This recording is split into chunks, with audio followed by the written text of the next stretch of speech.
Bueno, buenas tardes. Vamos a dar comienzo a la cuarta sesión del día de hoy. Llevamos ya buenas horas hablando del empleo hoy. Hemos tenido, por hacer un breve resumen, a la ministra de Empleo y Seguridad Social, hablándonos de la situación del empleo en España desde la reforma laboral de 2012 a la situación actual y las perspectivas que contempla el Gobierno. Luego hemos tenido la oportunidad de presentaros el estudio que hemos realizado en los últimos meses sobre reflexiones sobre el mercado de trabajo en España y algunas de las conclusiones más importantes que hemos extraído de las aportaciones de los autores de los distintos capítulos. Luego hemos contado con Joan Rosell, con el presidente de la COE. Y pasamos ahora a terminar el día de hoy y con esta sesión el curso de Economía y Políticas Públicas con una mesa que yo creo que va a ser muy interesante, que cuando estuvimos organizando el campus me pareció muy interesante hablar de casos de éxito de la gestión del empleo y de mercados de trabajo exitosos en el mundo, de los que pudiéramos extraer lecciones y líneas de trabajo y directrices que pudieran ser útiles para nuestro país y para, como digo, el objetivo de este curso que no es otro que extraer aquellas lecciones que podamos utilizar en el futuro, en futuras reformas laborales en España. Para sustanciar ese ambicioso objetivo, contamos con tres expertos en economía de alto nivel, de distintos países. Podíamos haber elegido cualquier otro país, pero bueno, yo creo que son tres ejemplos claros de buen funcionamiento del mercado de trabajo. Contamos con Pablo Longueira, que en principio no estaba incluido en el programa, pero que coincidió que iba a estar en España estos días y por la amistad que mantiene con el presidente Aznar y con la amistad que mantiene con la Fundación FAES, creímos y le pedimos que sería muy interesante que pudiera participar en esta mesa, representando a Chile. Pablo Longueira, y voy a empezar a hacer un poco, a glosar un poco brevemente los currículum de los asistentes, es ingeniero industrial. Inició su carrera política durante su época universitaria, primero como presidente del Centro de Alumnos de Ingeniería y luego como presidente de la Federación de Centros de Estudiantes de la Universidad de Chile durante la última dictadura militar chilena. En 1983 integra el comité directivo fundador de la Unión Demócrata Independiente, la UDI, de la que pasa a ser presidente en el periodo 1998-2004. Corrígeme si me equivoco porque, como no estaba previsto, he tenido que improvisarlo. Ha sido diputado de la República de Chile en los periodos legislativos desde el año 1990 a 2005, senador de la República de Chile en los años 2006-2011 y ministro de Economía entre julio de 2011 y abril de 2013.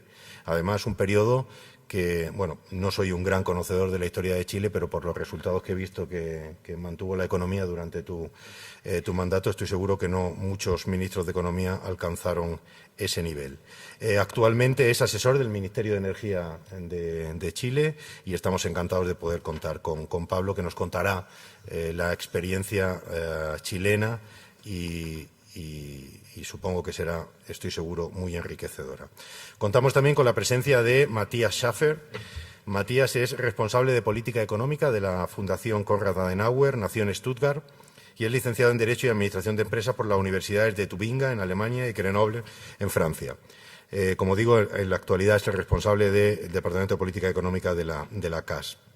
Es especializado, además, en análisis de la economía social de mercado, y en concreto en aspectos como economía sostenible, justicia social y prosperidad. Antes de desarrollar las actividades a las que he hecho referencia, ha trabajado también como jefe de servicio del control del Departamento de Finanzas del Senado alemán y antes en determinados responsabilidades en el sector público en consultoría. Y contamos también con Raúl Ruparel, responsable de análisis económico de Open Europe, tanto la Konrad Adenauer como Open Europe son think tanks muy amigos de la Fundación FAES y con los que mantenemos estrechos lazos. Raúl nació en Londres, es licenciado en Ciencias Económicas y Ciencias Políticas por la Universidad de Manchester y máster en Económicas y Políticas Públicas y en Ciencias Sociales por la Universidad de Chicago. Desde enero de 2011 ostenta el cargo de responsable de análisis económico del think tank británico Open Europe, donde su labor ha estado enfocada al seguimiento y análisis económico de la evolución de la crisis de la eurozona. Anteriormente había desarrollado también determinadas responsabilidades relacionadas con el sector financiero, en departamentos de gestión de riesgo y demás. Participa de manera habitual en los medios de comunicación como CNBC, BBC, Sky News, Financial Times, The Economist, The Wall Street Journal y es colaborador de la revista Forbes para asuntos europeos. Sin más, como digo, voy a dar la palabra a Pablo Longueira. El objetivo será, como hemos hecho en las pasadas mesas redondas, que hagan una intervención, cada uno de ellos de aproximadamente 10-15 minutos, que luego pueda sustanciarse un debate, coloquio entre ellos, si así lo consideran oportuno, y que posteriormente pasemos a las preguntas que seguro que tendréis que hacer. Sin más, Pablo, tienes la palabra. Quiero comenzar mi palabra agradeciendo esta invitación, tal como aquí ha dicho Miguel. La verdad es que voy a improvisar una exposición porque no venía preparado. Me aprovecharon esta pasada por Madrid para poder compartir con ustedes. Y quiero a lo mejor hacer un planteamiento general en esta primera exposición y después a través de preguntas conocer con más detalle la realidad y esta imagen tan exitosa que se dio de Chile, porque como ministro de Economía uno tuvo el privilegio de estar aquí en Madrid un par de ocasiones y sentir cómo ven en general a Chile como un país ejemplo a seguir. Y creo que hay muchas razones por las cuales Chile ha logrado hoy día ser el país latinoamericano que tiene el ingreso per cápita más alto. Estamos bordeando los $20.000. El año 80 Chile tenía un ingreso per cápita en torno a los $3.000. Hemos estado durante 30 años teniendo un incremento progresivo y sistemático. Paralelamente a esos 30 años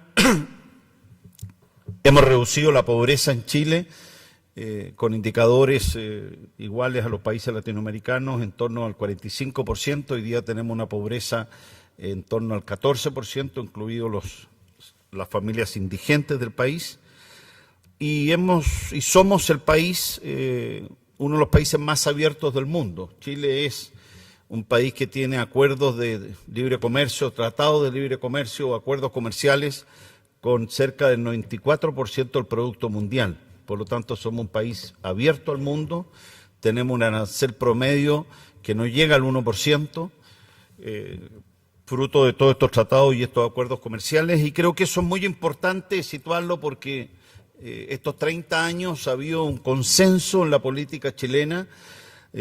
Fuimos capaces de transitar de un gobierno militar a 4 gobiernos de la concertación, un gobierno de la alianza, y hoy nuevamente tenemos un gobierno de la nueva mayoría que en la concertación anterior más el Partido Comunista. Y esos 30 años Chile puede exhibir de alguna forma estas cifras exitosas por varias razones, yo creo. La primera es tener claro que si nosotros queremos alcanzar el pleno empleo, si queremos tener buenos indicadores de inversión, especialmente todos los países, y creo que en particular países de la región, tienen que generar certeza jurídica. A mí me correspondió como ministro de Economía recibir a todas las delegaciones de inversionistas en Chile, y creo que en ninguna de todas las que me tocó recibir no mencionaron de que Chile era un país que les daba certezas jurídicas. Las instituciones funcionan y esto es muy importante. Si tal vez nosotros no nos detenemos a medir la importancia que significa para un país el dar esas certezas jurídicas a los inversionistas, que las instituciones funcionen, que la corrupción sea lo menor posible. En fin, ese es el capital de Chile. Nosotros en el gobierno anterior batimos el récord de inversión extranjera directa en Chile. Un año tuvimos 19.000 millones de dólares, y al año siguiente se volvió a bater el récord histórico con 27.000 millones de dólares. Solo se va a invertir en un país como Chile con estas cifras en la medida que tengamos certezas jurídicas, si tenemos instituciones que funcionan. Y si queremos finalmente generar empleo, que parte de la discusión de este panel, no solamente necesitamos confianzas y certezas jurídicas, necesitamos un Estado que facilite la inversión. Podemos discutir mucho sobre políticas laborales o subsidios en la contratación de menores, de personas de tercera edad, la incorporación de la mujer a la fuerza laboral. En Chile tenemos instrumentos. Pero para nosotros lo más importante, teniendo claro que el presidente Piñera, a quien entiendo que va a estar el día sábado aquí, uno de los compromisos más importantes que hicimos en la campaña era que íbamos a crear 1 millón de empleos en 4 años. Y los creamos. Era bastante difícil y era un compromiso bastante audaz y muy ambicioso. Por de pronto nos decían que era imposible hacerlo. Y lo superamos. Y lo superamos no solamente por esas certezas que dimos a los inversionistas, sino que también porque tuvimos siempre como objetivo legislar para facilitar el emprendimiento.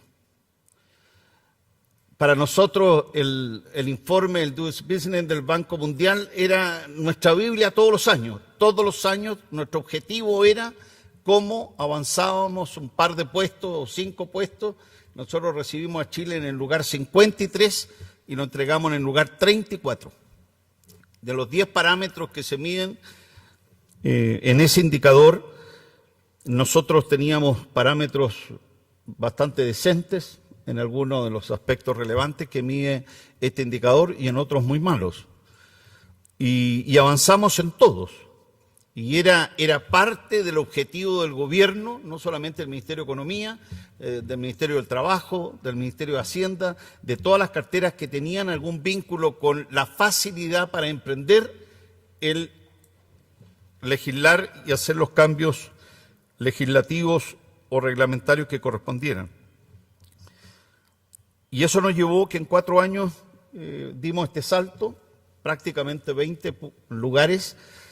Y les quiero decir que este año, aunque no estamos en el gobierno, lo más probable es que tengamos el salto mayor porque hicimos 2 legislaciones que no alcanzaron a medirse en el último indicador, que fue la creación de sociedades en un día, en un registro electrónico, saltándonos a los conservadores y los notarios, que no fue fácil conseguirlo.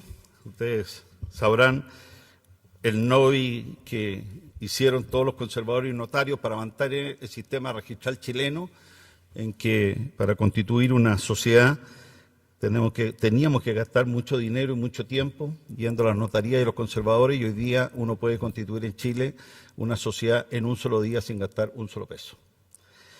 Y la segunda, y tanto más importante que esa, fue una nueva ley de quiebra.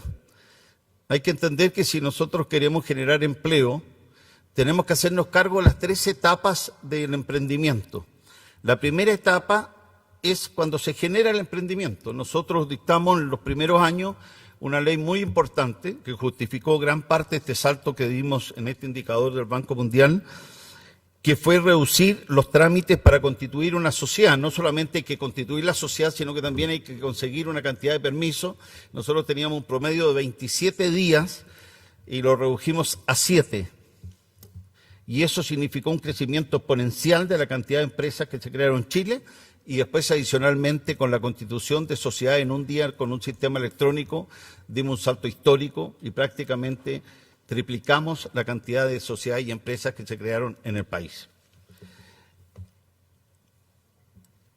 La segunda etapa importante del emprendimiento es la consolidación, el desarrollo de una empresa, y lo más importante ahí son las pymes.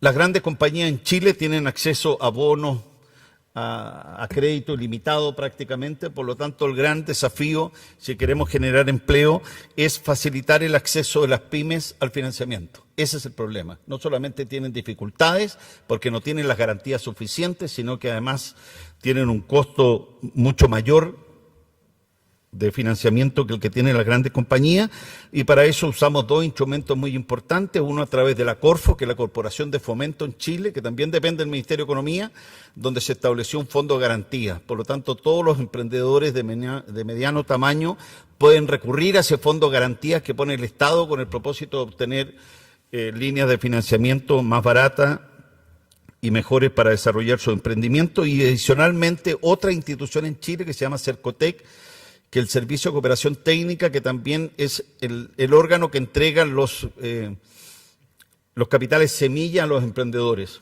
Y eso los triplicamos prácticamente, creamos nuevos instrumentos, creamos líneas especiales para la mujer emprendedora y finalmente lo que nos concentramos la energía en cómo apoyamos como Estado al desarrollo de la pequeña y mediana empresa del país. En el caso chileno, genera el 80% del empleo. Por lo tanto, si queremos empleo, tenemos que hacernos cargo que son las pymes del país, y creo que esta cifra es bastante universal en general en los países latinoamericanos. Por lo tanto, es incompatible pensar... Disculpe, pensé que lo tenía apagado.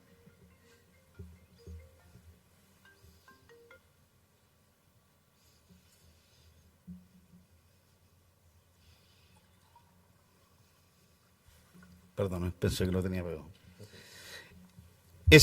Creo que no tiene sentido hacer un esfuerzo en una legislación laboral buscando el empleo si no concentramos la energía en facilitar el emprendimiento y el desarrollo de las pymes del país. Hoy día, en el caso chileno, a diferencia de las cifras que escuché en el debate anterior, nosotros el 85% del producto nuestro está vinculado al comercio exterior. El 85%. Y lo que hay que entender es que los países exportadores, como el caso nuestro, es un país que la cadena de valor que uno exporta es una cadena de valor. Si Chile exporta 1 kilo de uva a los mercados norteamericanos, 1 kilo de salmón, el salmón y la uva no llega a valer ni el 10% del producto final. Uno está exportando papel, cartón, contabilidad, servicios, transporte aéreo, marítimo, terrestre. Es una cadena de valor donde van las pymes en esa exportación. Este es el mundo global en que estamos viviendo. Por lo tanto, es muy importante, si queremos buscar el pleno empleo, apoyar a la pyme en el acceso al financiamiento. Y la tercera etapa es el fracaso del emprendimiento, porque hay otra cosa que tenemos que entender, no sé si así es aquí, pero en Chile es así, el que fracasa es un pillo. No sé si se entiende lo que es pillo, pero un fresco, ¿se entiende? Bueno, aquí es peor. ¿Aquí es peor? Ya, bueno. Y eso no puede ser, porque según las cifras internacionales, de 10 emprendimientos exitosos, 8 fracasaron en sus intentos. Por lo tanto, es de la esencia del emprendedor fracasar. Y si no tenemos una cultura para entender y facilitar el emprendimiento, en que de 10 emprendimientos exitosos, 8 fracasaron, bueno, y tenemos una legislación que no acompaña algo de la esencia, que una idea no necesariamente la vamos a rentabilizar. Finalmente, y si tenemos malas leyes, como ocurría en el caso de Chile, nosotros teníamos una pésima y anticuada ley de quiebra. Es muy importante tener una muy buena ley de quiebra. Y todo esto es importante entenderlo, que está todo vinculado para generar empleo. Si cuando hacemos una buena ley de quiebra, lo que estamos haciendo es facilitar la generación de empleo, porque tenemos que enterrar el emprendimiento que fracasó, pero no al emprendedor que fracasó. Nosotros en Chile enterrábamos el emprendimiento, el emprendedor y toda la basura, y el tipo tenía que arrancarse 5 años porque lo andaban persiguiendo los bancos, la tesorería, impuestos internos.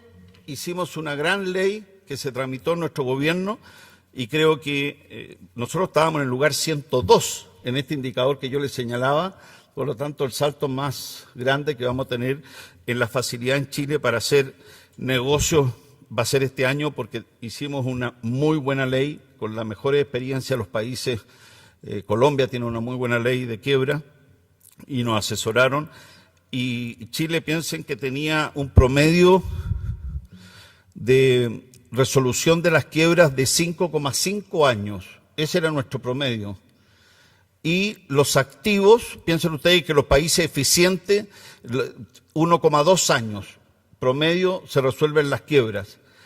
Y teníamos una recuperación de activos que no llegábamos al 25%, y los países eficientes llegan al 65-70%. Y esto es muy importante porque si finalmente uno fracasa en los emprendimientos y los emprendimientos de menor tamaño son los que generan el empleo en nuestros países, lo que estamos haciendo finalmente es haciendo cada vez más difícil la generación de empleo en nuestros países. Por lo tanto, yo diría que, para redondear, porque no quiero extenderme en los 15 minutos que nos dieron y después podemos conversar más sobre los puntos que ustedes quieran, para nosotros el éxito en la generación de empleo, Chile está en pleno empleo hoy día, estamos en torno al 6%, las remuneraciones aumentaron en términos reales un 5% anual en los últimos años. Cuando hay pleno empleo es la forma en que suben las remuneraciones. En Chile muchos sectores, no hay nada más grato para un ministro de Economía que recibir a los gremios y el primer problema que planteaban todos es que no tenían mano de obra. Y en Chile estamos con una inmigración de países latinoamericanos enorme en el norte de Chile, y eso es fruto de un país que genera confianza, tiene estabilidad en las reglas del juego, no existe ningún tipo de subsidio para ningún sector de la economía de Chile, no existe. No hay subsidios cruzados, no hay beneficios que fomenten sectores uno por otro. No existe ningún subsidio. En Chile hay libre competencia, hay reglas muy claras. $1 invertido por un chileno, por un extranjero, tiene exactamente el mismo trato. Y esta facilidad para emprender es lo que ha generado este crecimiento del producto per cápita y lo que nos ha permitido también reducir la pobreza. Es un país que aún le queda mucha pobreza por resolver y enfrentar el mayor desafío que tenemos como sociedad, que es la desigualdad. Pero hemos avanzado una enormidad, y lo puedo decir con mucho orgullo, en 30 años con gobiernos de distinto corte y con un país que ha logrado mucho consenso. Y resumo dos cosas muy importantes que también yo las considero importantes. Con responsabilidad fiscal, nosotros en Chile se aprobó unánimemente en el Congreso chileno una regla de superávit fiscal en que nosotros, como somos un país muy dependiente del cobre, los excedentes del cobre se tienen que ahorrar. Nosotros tenemos hoy día más de $20.000 millones ahorrados en cuentas en el extranjero. No podemos andar como otros latinoamericanos con una maleta de plata repartiendo billetes en la región. Y también con un Banco Central autónomo que nos permite tener una política macroeconómica seria y con una inflación baja y controlada. Este año vamos a estar en borde del 3%, en el gobierno anterior nuestro estuvimos más cerca del 2%, por lo tanto tenemos una regla fiscal que nos permite equilibrios fiscales, equilibrios macroeconómicos.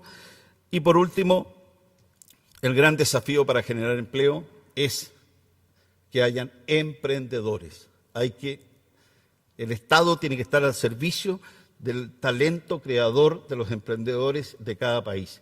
Y si uno genera y permite que florezca el emprendimiento y facilita el emprendimiento, vamos a lograr lo antes posible el objetivo que todos quisiéramos, que es la mejor de las políticas públicas, que es el pleno empleo. No hay mejor política pública que la persona gane el ingreso fruto de su esfuerzo y su trabajo, y ojalá hayan en los grupos familiares 2 o 3 ingresos, porque es el camino para salir de la pobreza.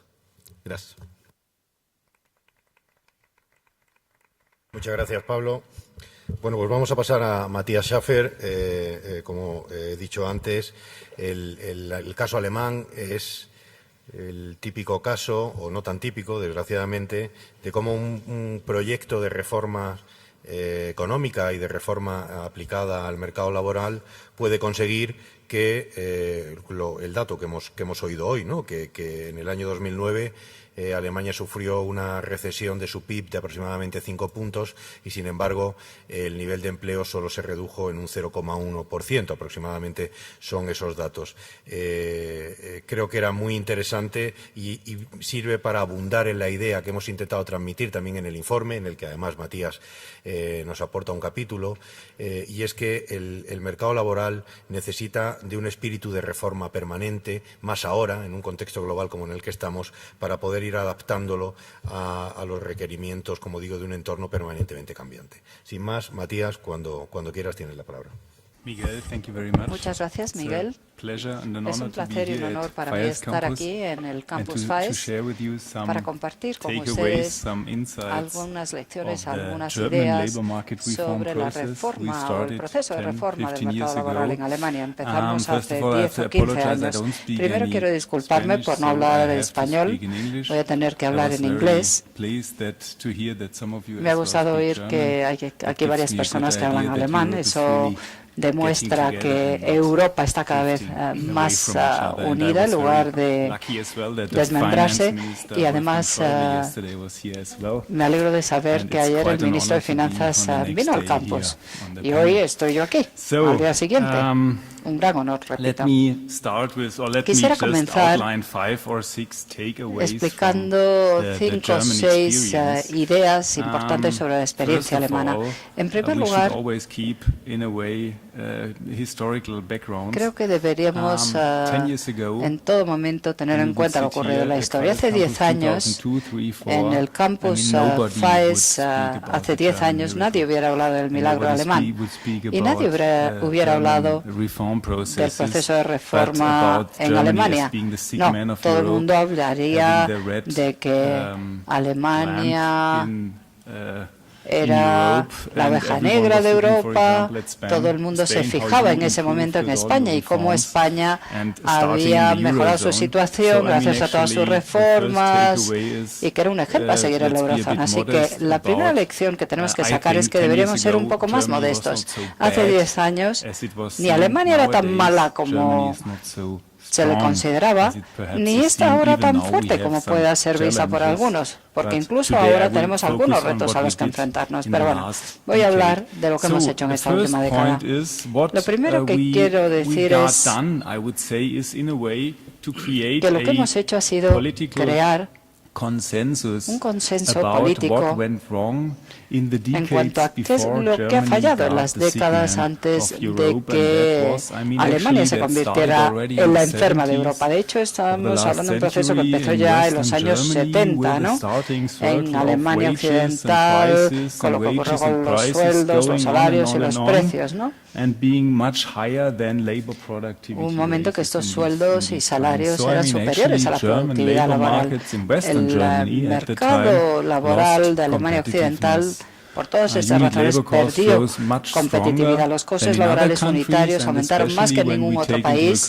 Y si tenemos en cuenta que en los años 80 la globalización comenzó con fuerza, pues será fácil para un empresario encontrar otro lugar donde invertir, en lugar de ir a un país como Alemania, donde el mercado laboral era tan caro. O sea, que un tema claro que había que hacer era resolver la situación de los costes laborales y poner fin a continuo aumento de los salarios al mismo tiempo que se mantenía estable la productividad. Por otra parte, tenemos una alta carga regulatoria en nuestro mercado laboral, en nuestro mercado de trabajo. Estoy muy de acuerdo con lo que dijo el anterior ponente cuando dijo que son necesarios los empresarios. Y cuando le preguntábamos a los empresarios cuál era su principal preocupación, siempre nos decían, ya incluso en los años 70 y 80, que era tanta burocracia, el hecho de que los impuestos y los costes laborales fueran tan altos y toda la burocracia. De hecho, se inició un debate público sobre cómo reformar Alemania y tuvimos que enfrentarnos también a una pérdida de calidad también en el sistema educativo que se produjo también por esas fechas.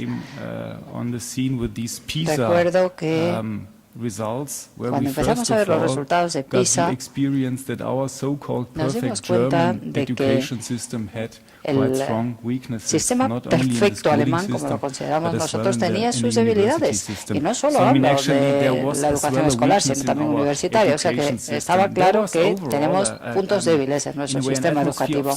Por otra parte, había una mentalidad en Alemania que hacía que las empresas invirtieran más en el extranjero que la propia Alemania.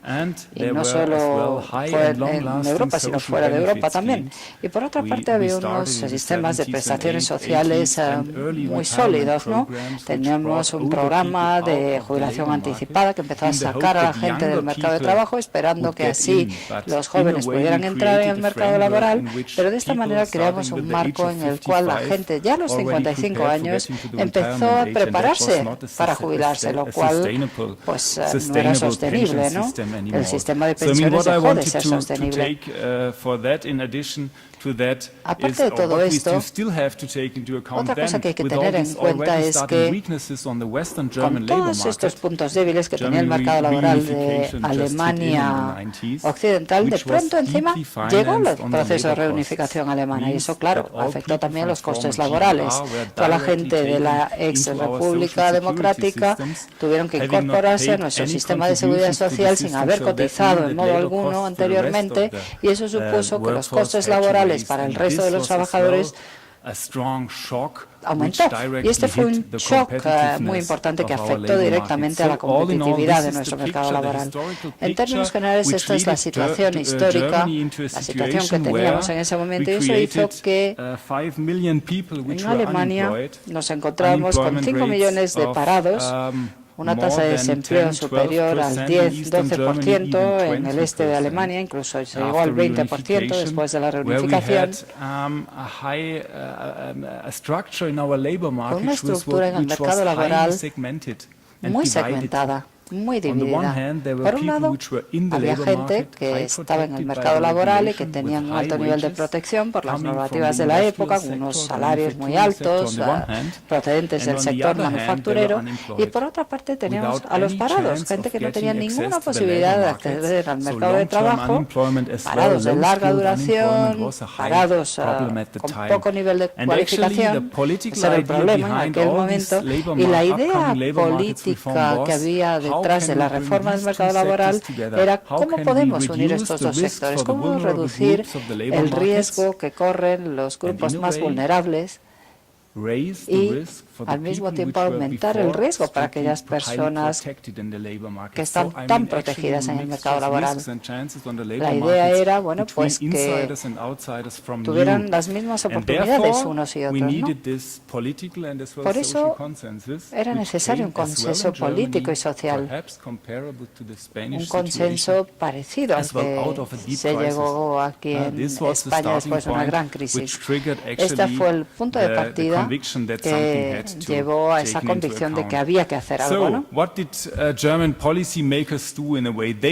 ¿Qué hicieron los legisladores y políticos alemanes? Bueno, no solo se centraron en las reformas del mercado laboral, sino que comenzaron con toda una serie de reformas en el lado de la oferta para crear nuevos incentivos para la inversión, ¿no? Para fomentar el espíritu empresarial y crear puestos de trabajo y aumentar la oferta laboral. Por ejemplo, se hizo una reforma fiscal, se redujo la carga del impuesto de retenciones y el impuesto de sociedades. También se hizo una reforma del sistema de seguridad social. La edad de jubilación en aquellos momentos era de 61 años, ahora es de 64-65 años y hasta el año 2029 se pretende llegar a los 67 años. Creamos también una nueva fórmula para calcular las pensiones y así reducir la carga que se comparte entre los pensionistas y los trabajadores para que las pensiones no subieran más que los sueldos de las personas que las financian. Esto supuso una reducción en el nivel de pensiones calculado sobre esta fórmula y también en la asistencia sanitaria introdujimos una serie de reformas con la idea de crear un mayor sentido de responsabilidad individual y dar más importancia a la prevención en lugar de que la gente enfermara y entonces ayudarle, ¿no? La idea era fortalecer o crear más incentivos para que la gente se cuidara mejor y así prevenir el riesgo de caer enfermos, ¿no? También se intentó reformar el mercado, aumentar la competencia en la economía alemana con regulación de productos y servicios. Ahora tenemos una mentalidad de 24 horas al día, 7 días a la semana. Antes las empresas en Alemania abrían de 9 a 6 y entre las 12 y las 3 hacían una pausa. Me refiero a las tiendas más bien. Hoy puedes comprar cualquier día excepto el domingo. Eso demuestra el poder de la Iglesia. Pero bueno, como pueden ver, se creó esa idea de mayor flexibilidad, ¿no?, en términos generales, en la economía en general. Y como ya mencioné antes, la reforma del sistema educativo, después de ver los resultados de PISA, era algo importante también. Siempre pensamos que el sistema educativo alemán podía aprender cosas de otros sistemas europeos, por ejemplo, de Estados Unidos, de Gran Bretaña, etcétera. Y finalmente, antes de terminar, empezamos a aumentar el gasto en I+D. Empezamos con un 2% del PIB y ahora ya hemos llegado a un 3% del PIB que se invierte en investigación y desarrollo, tanto del sector público como del privado, con la idea de promover la investigación y el desarrollo y de esa manera crear un marco propicio para que haya innovación, para que haya creación y inversión. Y como se dijo en el caso de Chile, es muy importante también tener unas finanzas públicas sólidas. De hecho, la nueva regla, se creó una nueva regla en la Constitución que no sé si conocerán, del pacto fiscal. Desde principios del año 2019, el gobierno federal alemán dejará de crear deuda pública. De esa manera, nos encontraremos en una situación en la cual los políticos y los miembros del Parlamento tendrán que gestionar las finanzas públicas en base a lo que recauden y no endeudándose más. Todo esto es lo que se hizo alrededor de la reforma del mercado laboral. O sea, no solamente nos centramos en el mercado laboral, sino también en todas las cosas relacionadas con la oferta en la economía.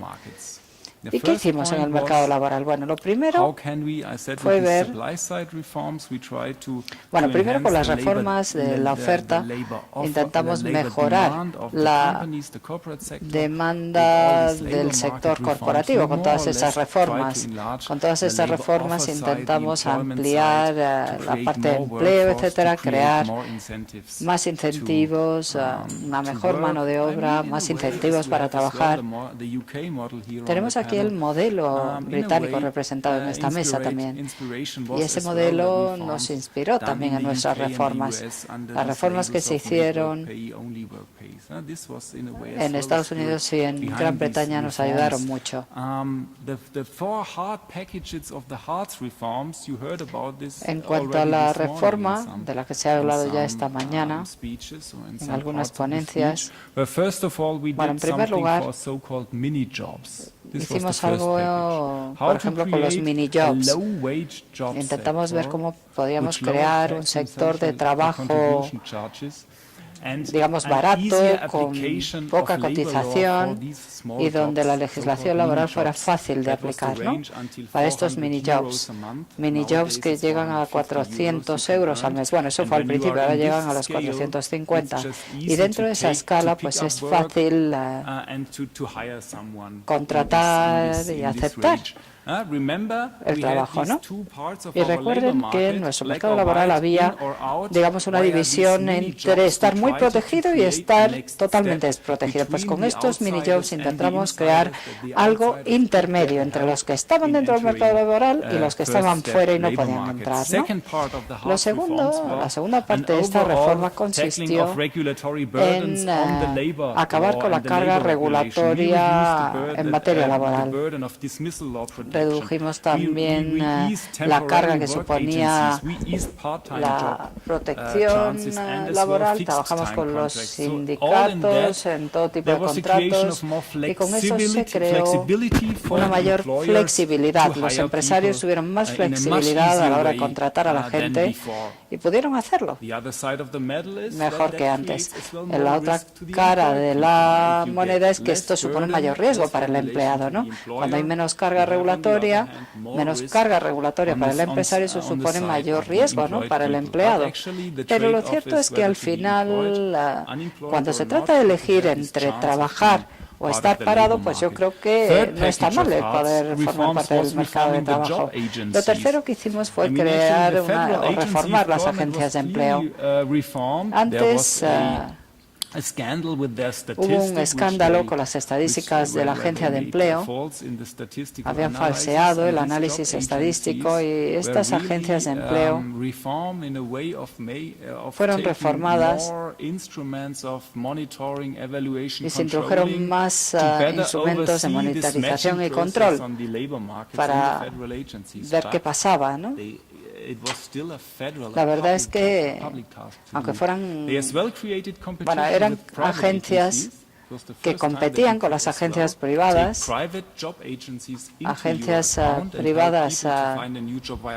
que podían ayudar a encontrar trabajo a la gente. Bueno, 10 años después hemos visto que casi todas estas agencias de empleo privadas han desaparecido prácticamente, porque la competencia entre las agencias públicas y las privadas hizo que las agencias públicas mejoraran muchísimo en la última década, lo cual fue algo sorprendente, fue un resultado sorprendente, porque la mayoría de los expertos decían que al final habría que privatizar estas agencias de empleo, ¿no?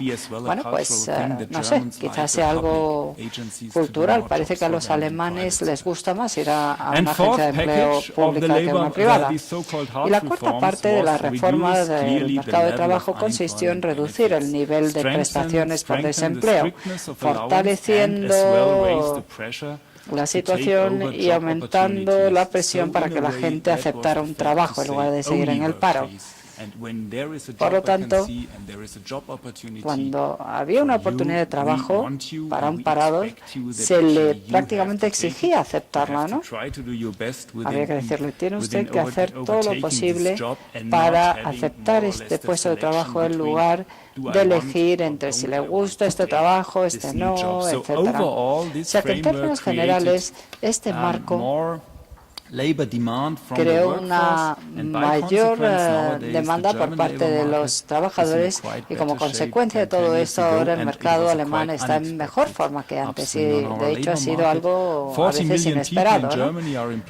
Hay 40 millones de empleados en Alemania de una población de 82 millones.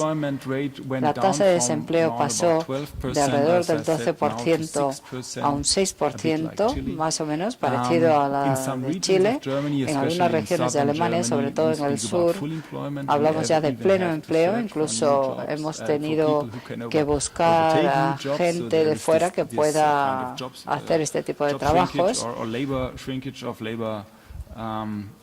porque la oferta se ha reducido en el mercado, pero al mismo tiempo, y esto fue impresionante, hemos podido abordar los problemas de esos grupos anteriormente vulnerables, gente con baja cualificación, parados de larga duración, que se ha reducido de 1,7 millones de personas a 1 millón. Ahora hay más mujeres en el mercado laboral, más inmigrantes, más ancianos, personas de entre 55 y 64 años. Bueno, no son ancianos, son gente que ahora sigue trabajando en lugar de jubilarse anticipadamente, en lugar de apuntarse a un plan de jubilación anticipada, y todo esto ha creado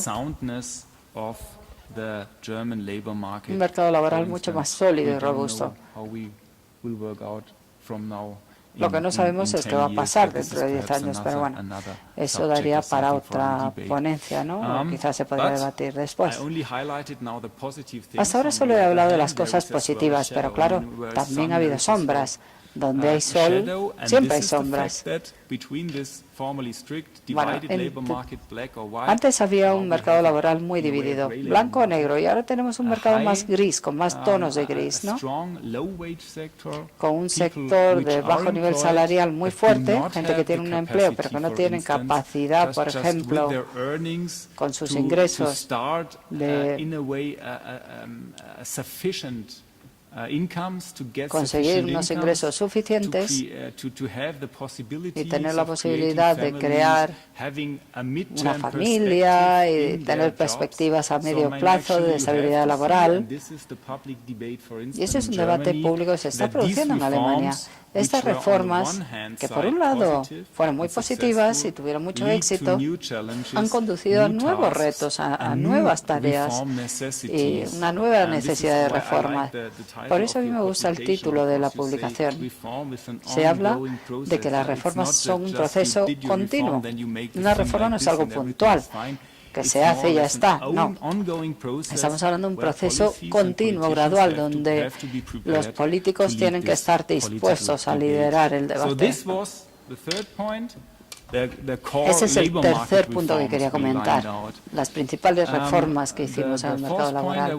Y en cuarto lugar, me gustaría hablar de cómo se puede marcar este proceso de reformas desde el punto de vista político, algo que puede ser muy interesante para instituciones como FAES o la Fundación Konrad Adenauer, porque al fin y al cabo todo esto es político, ¿no?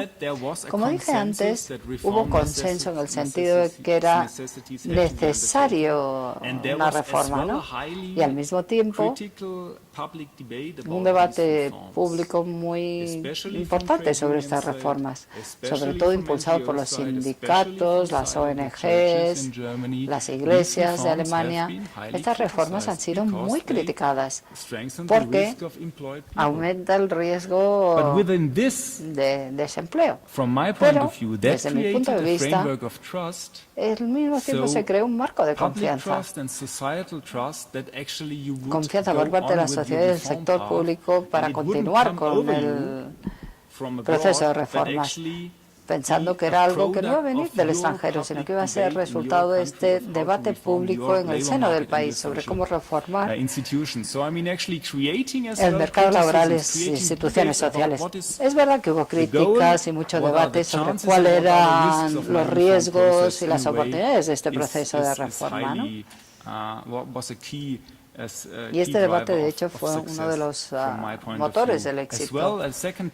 Y otra cosa importante es que hay que estar dispuesto a aceptar malas noticias cuando se introduce una reforma, porque las reformas llevan tiempo y siempre nos tenemos que enfrentar a críticos, ¿no? Y a críticas. Y por eso hay que estar preparado para reformar la reforma. En Alemania, por ejemplo, he dicho antes que creamos un sector con bajo nivel de ingresos. Y una respuesta que solíamos oír de la izquierda, o un comentario que hacían, es ¿por qué no ponéis un salario mínimo? Ayer el Parlamento evaluó esta legislación sobre salario mínimo y podemos decir que es una respuesta directa del debate que se ha producido en la sociedad sobre los aspectos negativos de las reformas del mercado laboral. El riesgo es si esto va a reducir o no los beneficios del proceso de reforma. Ya veremos si funciona o no. Pero aún así hay que estar dispuesto en el debate público y político, hay que estar dispuesto a reajustar el proceso de reforma y a reformar la reforma y ver cómo funciona la sociedad con los empresarios, los sindicatos, el lugar y además teniendo apertura de mente en cuanto a estos nuevos desarrollos, ¿no?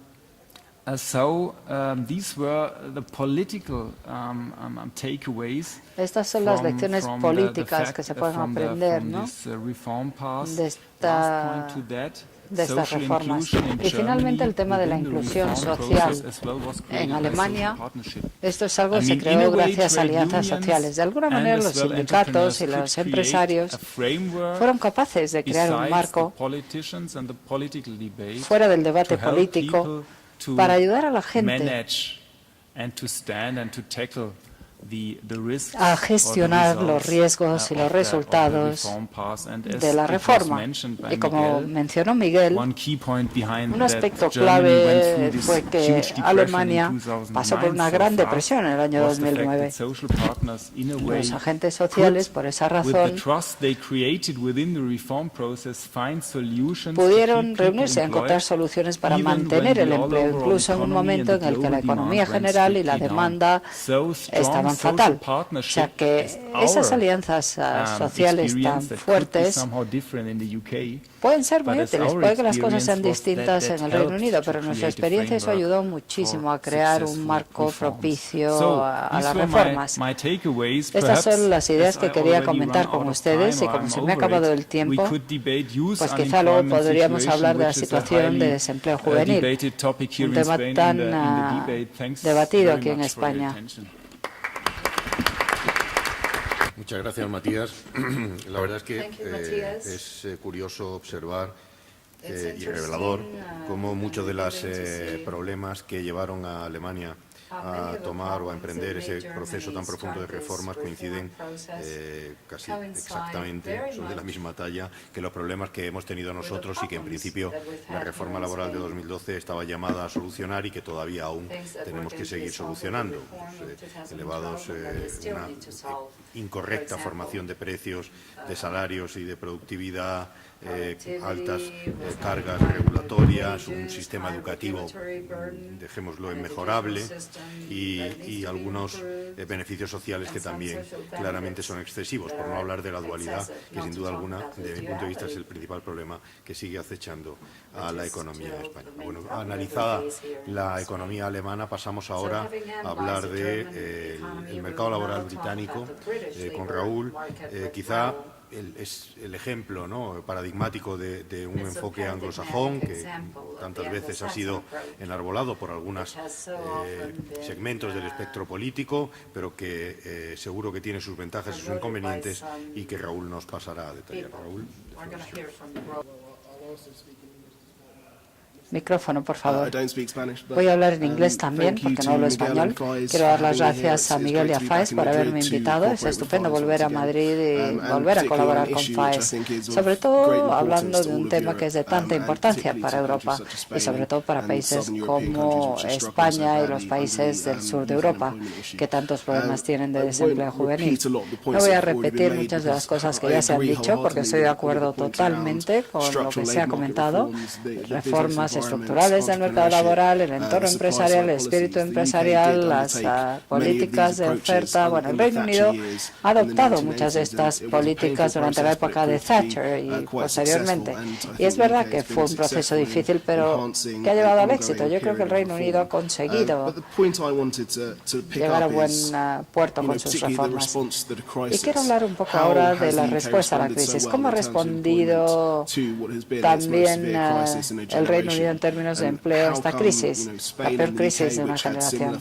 Y cómo España y Gran Bretaña, que han tenido burbujas similares y problemas similares en una serie de servicios y sectores importantes, cómo es que en el caso de Gran Bretaña ha aumentado el nivel de empleo, mientras que aquí el nivel de desempleo juvenil es de más del 20 o 30%. Bueno, los años antes de la crisis, el Reino Unido tenía uno de los mercados laborales que mejor funcionaban. Los salarios aumentaban, pero también la productividad, más de un 2,5% al año. Algo sorprendente para un país que se basa sobre todo en el sector servicios, sobre todo en servicios financieros. Evidentemente, cuando llegó la crisis, se vio que esto era un tanto inestable y no permanente. Y eso, bueno, pues hizo a la gente plantearse cómo responder y reaccionar.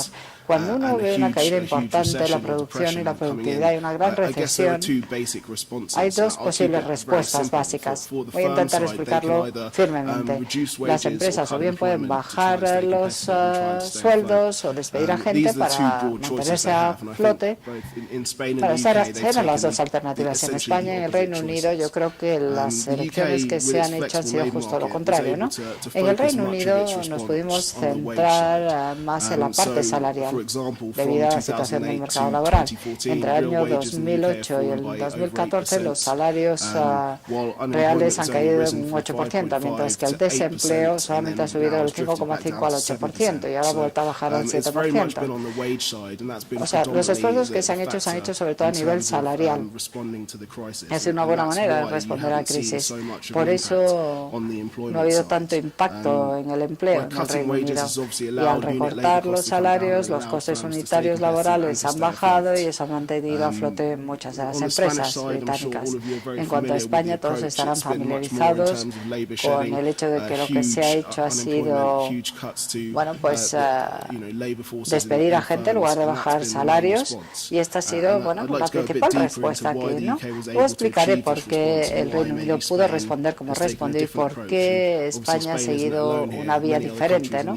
Y no solo España, otros países de la eurozona han seguido una trayectoria similar.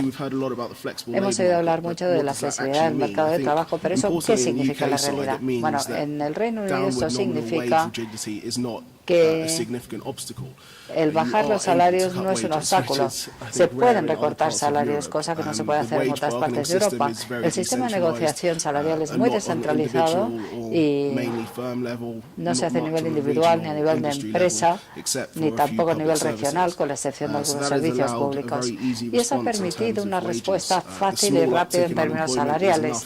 Y, bueno, tan pronto como empezó a subir el desempleo, la gente se dio cuenta de que mantener su puesto de trabajo, aunque cobrando menos, era mejor para enfrentarse a la crisis, y el tener un mercado flexible también ayudó. En cuanto al ranking, el Reino Unido ocupa el quinto lugar en cuanto a flexibilidad del mercado laboral y el puesto número 10 en flexibilidad salarial. Pero bueno, aparte de otros temas, hay que recordar, por ejemplo, el euro. El Reino Unido pudo devaluar mucho su divisa, casi entre un 25 y un 30%, y eso permitió que los salarios cayeran, ¿no? Y alivió la presión de la crisis inicial. Y esto ayudó también a muchas empresas que tuvieron dificultades a la hora de competir con una divisa más fuerte. Esto es una cosa que no pueden hacer los países de la eurozona y por eso tuvieron que hacer otro tipo de cosas, ¿no?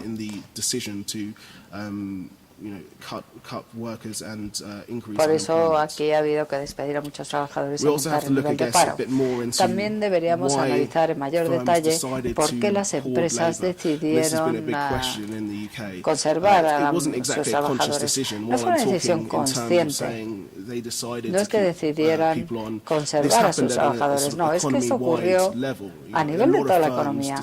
Muchas empresas decidieron mantener a los trabajadores en lugar de recortar puestos de trabajo. No está muy claro por qué se hizo así. Hay una serie de factores, quizá el hecho de que pensaban que los costes de despedir a gente iban a ser superiores, a reducir los salarios, pensaron además que iba a ser más rápido de lo que luego fue, pero bueno, hay toda una serie de temas macro también que hay que tener en cuenta.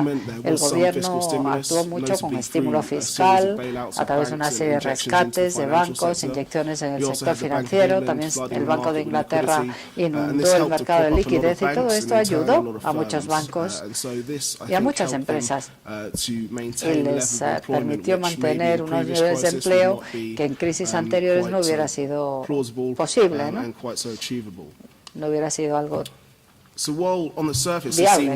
Aunque en la superficie pueda parecer un método muy eficaz y efectivo, recortar un poco los salarios para que luego suban cuando suba la economía, manteniendo el nivel de empleo. Bueno, todo eso se supone que es mejor. Y a pesar de eso, hubo muchos problemas bajo la superficie. De hecho, actualmente hay un gran debate en el Reino Unido sobre lo que se llama el puzzle de la productividad. Cuando tienes una caída del PIB tan grande, el nivel de empleo se mantiene igual, la productividad laboral se reduce muchísimo. Y yo creo que hoy se acepta y se espera en el Reino Unido que las cosas sean así.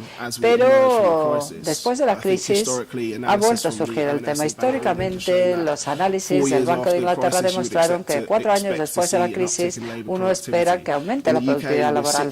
En el Reino Unido han pasado 6 años y la productividad se mantiene entre el 4 y el 5%. 5%, por debajo de donde estaba durante la crisis.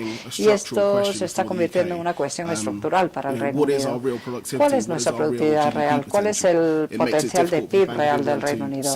Para el Banco de Inglaterra es muy difícil diseñar una política monetaria si no sabe esta información. Y si ves los datos de las encuestas, bueno, parece que no hay mucho margen en la economía ni en muchas empresas, pero si te fijas en los datos macro, está claro que no hemos alcanzado el potencial que podríamos haber alcanzado de haber continuado con la misma tendencia.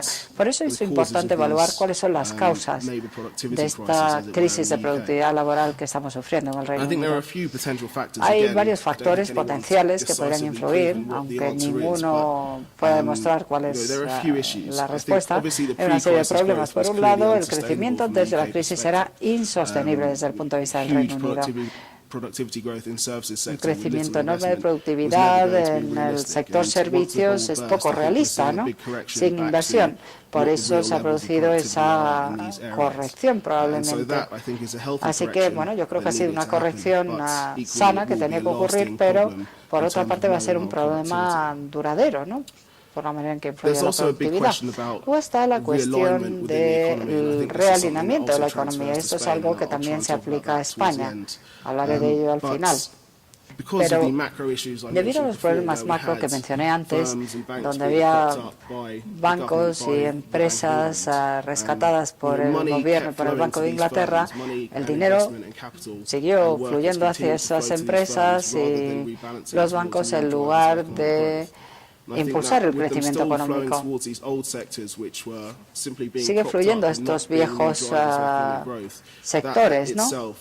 Y esto influye en la productividad, que se mantiene muy por debajo de lo esperado. También hay que reconocer que estos sectores donde ha estallado la burbuja todavía no se han recuperado totalmente, aunque se pueda hablar de una nueva burbuja inmobiliaria en Londres y una nueva burbuja de construcción, pero todavía no ha despegado realmente y los niveles siguen siendo mucho más bajos que antes de la crisis.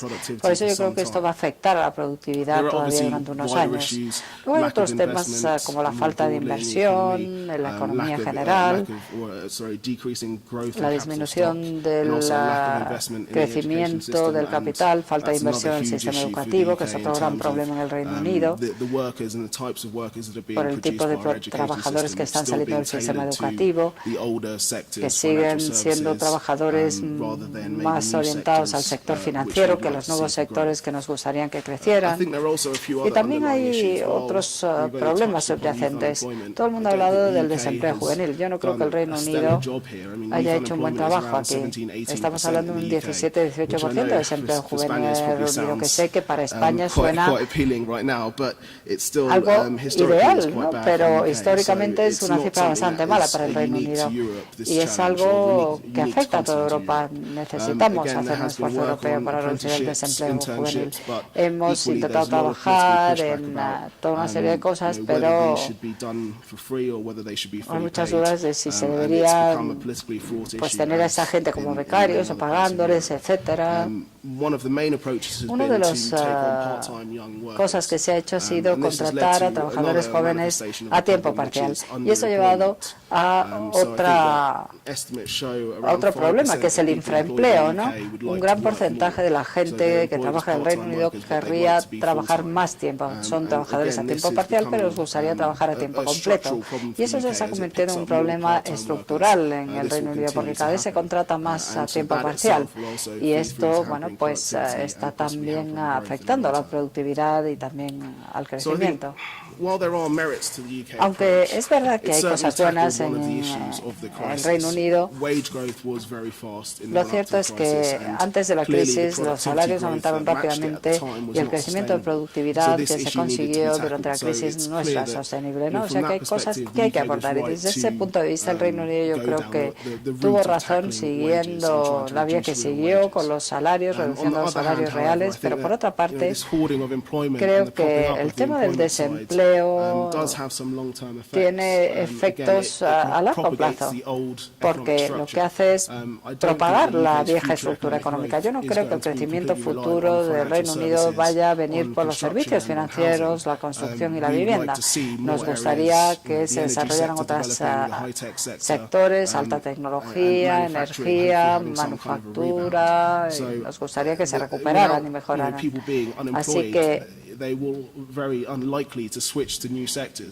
la gente que está parada es muy difícil que entre en nuevos sectores y por eso pues, no estamos creciendo lo que deberíamos. En contraste con lo que ha ocurrido en Alemania, lo que ocurrió en el Reino Unido durante la época de Thatcher, bueno, pues el proceso fue duro y difícil, pero una vez que acabó, estaba claro que el capital empezó a fluir donde tenía que ir y la gente empezó a ser más productiva y empezaron a surgir nuevos motores de crecimiento. En este sentido, bueno, estas son cosas que nos preocupan sobre el mercado laboral del Reino Unido. Y una última cosa que quiero comentar es qué puede aprender España del Reino Unido, si es que puede aprender algo. Bueno, en primer lugar, hay que saber si la respuesta a la crisis por parte del Reino Unido sería viable para España y para los españoles. Viendo el mercado laboral español, y estoy seguro que aquí habrá mucha gente que lo conocerá mejor que yo, bueno, evidentemente es un sistema muy poco flexible, con gran rigidez salarial. El sistema de negociación salarial y la fuerza de los sindicatos y de los trabajadores establecidos hace que sea muy difícil que bajen los salarios, incluso los salarios reales, ¿no? España tampoco tenía los niveles de inflación que tenía el Reino Unido, lo cual facilitó reducir los salarios reales. El clima económico pues, no ha ayudado aquí, como alguien decía, bueno, pues no se ha podido tampoco devaluar la moneda, ¿no? Y además de todo esto, las actuaciones del Banco Central pues a lo mejor no han podido ser tan rápidas o eficaces como las del Banco de Inglaterra.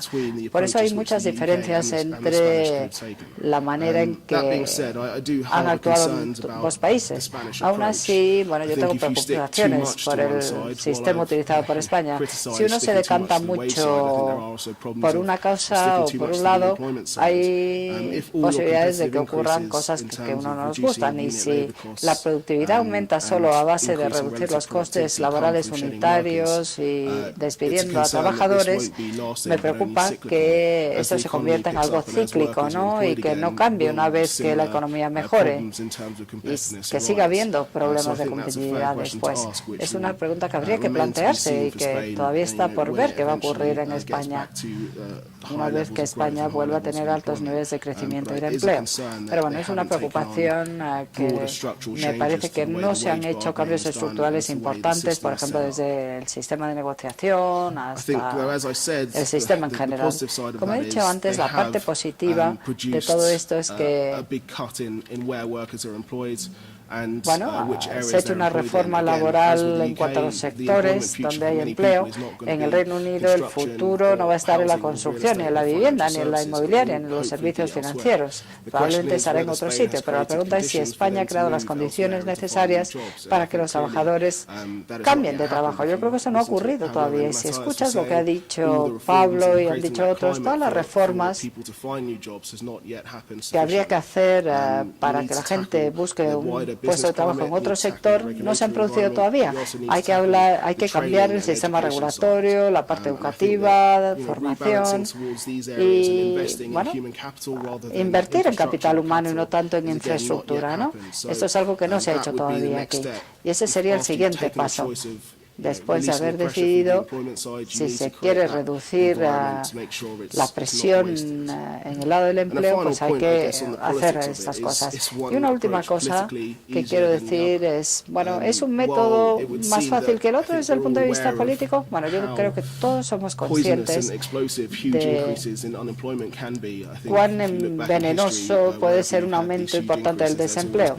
Ya sabemos que cuando ocurre esto suele haber una revolución política, ¿no? Y eso lleva a una inestabilidad política. Pero, como dije antes, en el Reino Unido actualmente hay un gran debate sobre lo que se llama la crisis del coste de la vida.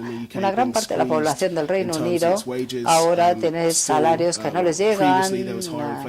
Antes había mucha inflación, ahora un poco menos, y el gasto público también se ha reducido.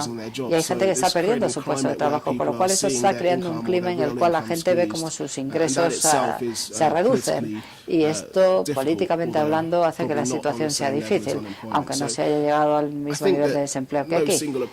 Yo no creo que haya una forma de hacer las cosas mejor que la otra en todo, ¿no? Pero sí que hay lecciones que podemos aprender mutuamente, sobre todo en cuanto al marco de estas reformas. Yo creo que ambos países deberían hacer cosas diferentes. El Reino Unido debería haber hecho más cosas de otro corte, ¿no? Porque si no puede haber problemas, pero desde el punto de vista de las lecciones que puede aprender el Reino Unido, bueno, es difícil encontrar paralelismos por el hecho de estar en la zona euro y por el clima macroeconómico que había antes de la crisis. Un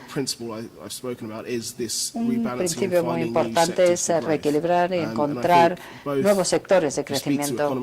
Si hablas con economistas de ambos países, te explicará la misma preocupación que sienten.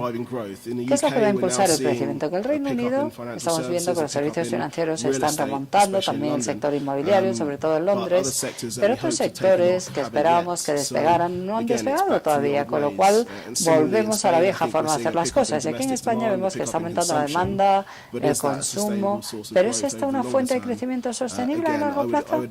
Me pregunto yo les animaría a que piensen en ello, porque el mercado laboral es un instrumento que permite reequilibrar la economía, haciendo que el capital y los recursos fluyan donde tienen que ir, ¿no? Por eso hay que resolver los problemas estructurales del mercado laboral, porque es algo vital para el crecimiento económico en el futuro. Y esa es una lección que pueden aprender ambos países para intentar llegar a un nuevo equilibrio e impulsar nuevos sectores. Muchas gracias.